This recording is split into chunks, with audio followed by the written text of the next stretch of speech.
Hello everyone, welcome back to our channel wrestling with R V. Guys, आज WWE की कुछ update हैं जो मैं आप लोगों के साथ शेयर करना चाहता हूं। तो चलिए गाइस शुरू करते हैं। गाइस, जो पहली अपडेट है वो है हमारी एज को लेके। तो गाइस, जैसा कि हमें पता है कि लास्ट फ्राइडे जो स्मैकडाउन का जो एपिसोड हुआ था उसमें हमें देखने को मिला था कि एज ने चैलेंज किया था हमारे शेमस को, जो अब होने वाला जो स्मैकडाउन का होगा इवेंट, उसमें इन दोनों की फाइट होगी। तो उसमें जो हमारे शेमस हैं लास्ट स्मैकडाउन पे उन्होंने एक्सेप्ट कर लिया था चैलेंज, और अब स्मैकडाउन पे जो मैच होगा वो शायद से ये मेन इवेंट मैच होगा शेमस वर्सेस एज का। तो गाइस, जो रिपोर्ट के अनुसार एज ने एक पॉडकास्ट में बताया कि जो ये उनका इस कॉन्ट्रैक्ट जो उन्होंने साइन किया WWE के साथ, उनका इस कॉन्ट्रैक्ट में ये आखिरी मैच है और इसके बाद उनका ये कॉन्ट्रैक्ट ख़त्म हो जाएगा।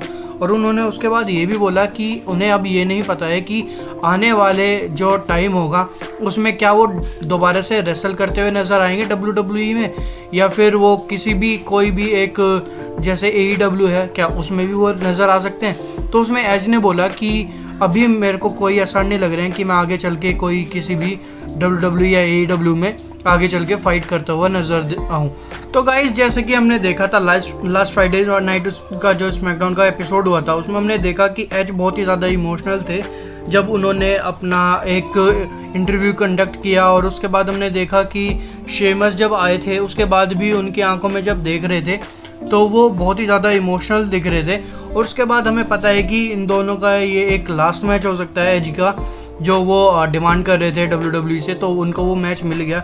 और अब एज आगे चल के अब WWE में रेसल करते हुए शायद अब कभी ना दिखें, क्योंकि लास्ट जो ईयर था उसमें भी एज ने समर स्लैम में उन्होंने बताया था, एक इंटरव्यू में बोला था कि वो इस बार जो 2023 का जो समर स्लैम होगा उसके बाद वो रिटायरमेंट अनाउंस कर देंगे और उसके बाद वो कहीं भी फाइट करते हुए नज़र नहीं आएंगे। लेकिन जैसा मैं देखा कि उनका एज का जो समर स्लैम में कोई भी मैच नहीं हुआ, क्योंकि उनका कोई किसी के साथ अभी तक कोई फ्यूड नहीं चल रही थी।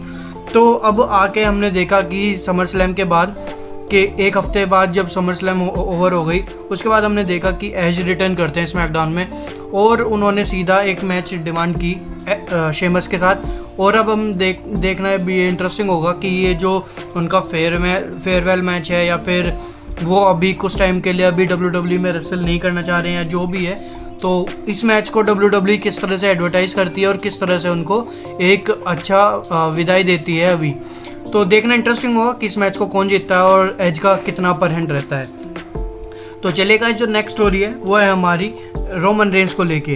तो गाइस, जैसा कि अभी हमने देखा कि रोमन रेंस अभी करंटली हमारे WWE champion and universal champion है, तो वो डेली कुछ ना कुछ रिकॉर्ड ब्रेक कर रहे हैं। हालांकि उन्होंने अभी रिसेंटली एक हॉलीवुड का एक कॉन्ट्रैक्ट साइन किया हॉलीवुड में, उनकी एक मूवी आने वाली है हॉलीवुड में 2024 में, जो कि रेसलमेनिया के बाद होगी।